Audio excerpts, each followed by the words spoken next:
Alright, this is video 2 for AP European History for Friday, May 1st. We're going to Charles Darwin. Few individuals had a greater impact on the intellectual world of the 19th century than Charles Darwin, an English naturalist who traveled on the HMS Beagle to the Galapagos Islands off the coast of South America. Prior to Darwin, there were some, including his grandfather, who had challenged the biblical account of creation found in Genesis, which states that creation was a one-time event and that species, therefore, never undergo a process of change or evolution, because God created the world in 6 days and then stopped.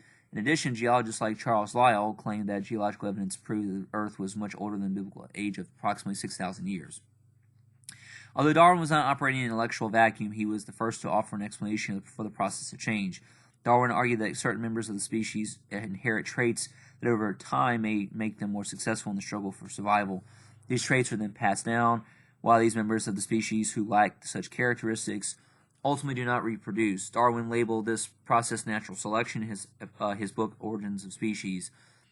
It was not until more than a decade after this publication of this first book that Darwin, a cautious man, would take his idea to the natural conclusion. In The Descent of Man, Darwin argued that humans were not exempt from the process of evolutionary change and that human beings have therefore evolved from simpler forms of life. The opposition to Darwin was swift and vehement, particularly from religious groups who saw such ideas as a direct threat to their very basis of their beliefs. Social class and Second Industrial Revolution. Such far-reaching industrial developments played a significant role in changing the social dynamic in Western Europe. One group in decline was the traditional aristocracy. The French Revolution created the concept of meritocracy, thereby eliminating any special privileges based on birth. In Great Britain, the development of refrigerated rail cars meant that less expensive agricultural products could be imported from the United States, Argentina, and Australia, which resulted in precipitous decline in the wealth of many of the great noble families whose wealth was primarily based on land. The implementation of competitive examinations for civil service and military positions served to reduce the aristocracy's role in two of their traditional endeavors, government administration and command of the military. The second half of the 19th century has sometimes been called the age of the middle class. Middle classes were not new. During the Renaissance, a different middle class was largely responsible for the changes that radically transformed society. That middle class consisted of wealthy city-dwelling merchants who lay somewhere between the three traditional classes or estates of medieval society: the peasants, the priesthood, and nobility. The money of these merchants and their secular interests contributed to the intellectual progress of the Renaissance. In the late 19th century, however, the middle class was growing in size and importance. The merchants were joined by members of newly created professions such as industrialists and engineers, factory managers, and newly wealthy ones, lawyers, journalists, doctors, and teachers. These people were middle class in the sense that they fell outside the earlier class system. On the whole, they were not middle income. They were instead quite wealthy. The late 1800s were significant not because the middle class was new, but because it was larger than before. Victorian morality. Another sign that middle class enjoyed preeminence at this time was that its standards of behavior became the societal norms. In some instances, this trend produced positive results. For example, certain barbaric forms of popular entertainment, such as animal fights, ceased. And fortunately, the middle class often obeyed a rather priggish, or what we refer to today as Victorian morality. This sense of propriety also greatly affected middle-class women. Victorian sensibilities seemed to preclude them from living fulfilled lives. Women were excluded from professions and the enrollment of institutions of higher education. The late Victorian period had witnessed the development in Great Britain and the United States, and to a lesser extent France and Germany, of women's rights that sought to dramatically change the status of women. As a group, the middle class enjoyed new luxuries such as fresh running water and central heating. All families that were considered middle class had at least one servant, while wealthier families had large staffs to attend their every need. Department stores began to cater to the increasing taste for consumer goods that became a hallmark of middle class existence. Travel in the 18th century had been the preserve of the extremely wealthy, when it was considered an essential part of a young gentleman's education to go on a grand tour of the capitals of Europe. However, this too changed. Thomas Cook popularized travel among the middle class when he organized day trips to the Great Exhibition in London, thus giving rise to the tourist trade. For those seeking less vigorous relaxation than seeing 10 countries in many days, spas and resorts became common vacation destinations. For workers, the Second Industrial Revolution brought about some improvements in their standard of living. One example of this development was the popular entertainment such as dance halls and professional sports leagues, a sign that the working class income was not entirely consumed by survival necessities such as food and housing.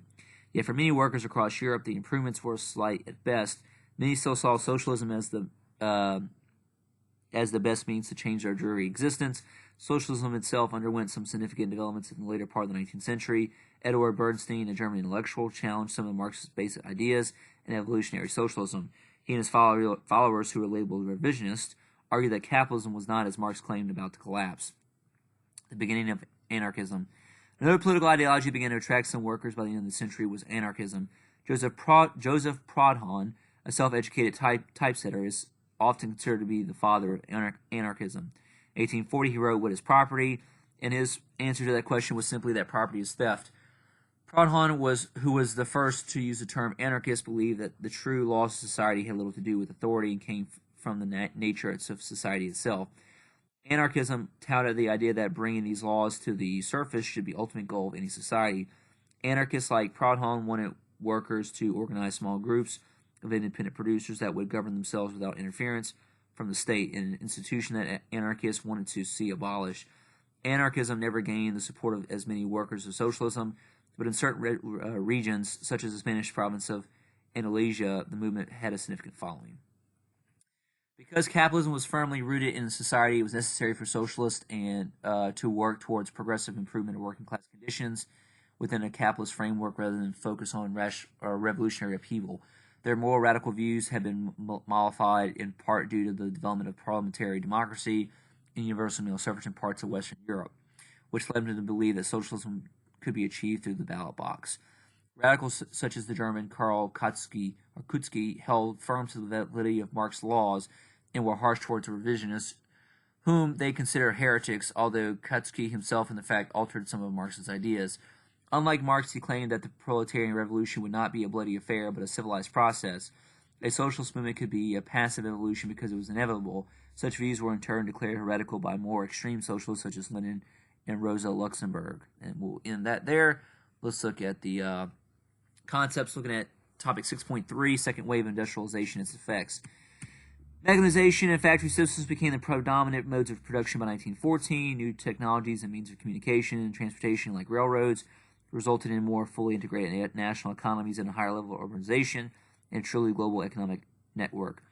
New efficient methods of transportation and other innovations created new industries, improved the distribution of goods, increased consumerism, and enhanced quality of life. During the Second Industrial Revolution in the late 1800s, more areas of Europe experienced industrial activity, and industrial processes increased in scale and complexity. Volatile business cycles in the last quarter of the 19th century led to corporations and governments to try to manage the market through a variety of methods, including monopolies, banking practices, and tariffs. Along with better harvest caused in part by the commercialization of agriculture and industrialization promoted population growth, longer life expectancy, and lowered infant mortality. A heightened consumerism developed as a result of the Second Industrial Revolution. Industrialization and mass market increased both the production and demand for a new range of consumer goods, including clothing, processed foods, and labor-saving devices, and created more leisure opportunities. Industrialization in Prussia allowed the state to become the leader of unified Germany, which subsequently underwent rapid industrialization under government sponsorship. We already did 6.4, we already did 6.5, we did 6.6, did 6.7. Social reform. That's coming. We're not there yet. Institutional responses. Not there yet. 6.10. Nope. Going to 7 now. Leading at 7. At 7.2. No, that's nationalism. 7.3 is unification. Tensions. Darwin at 7.4 is Darwinism.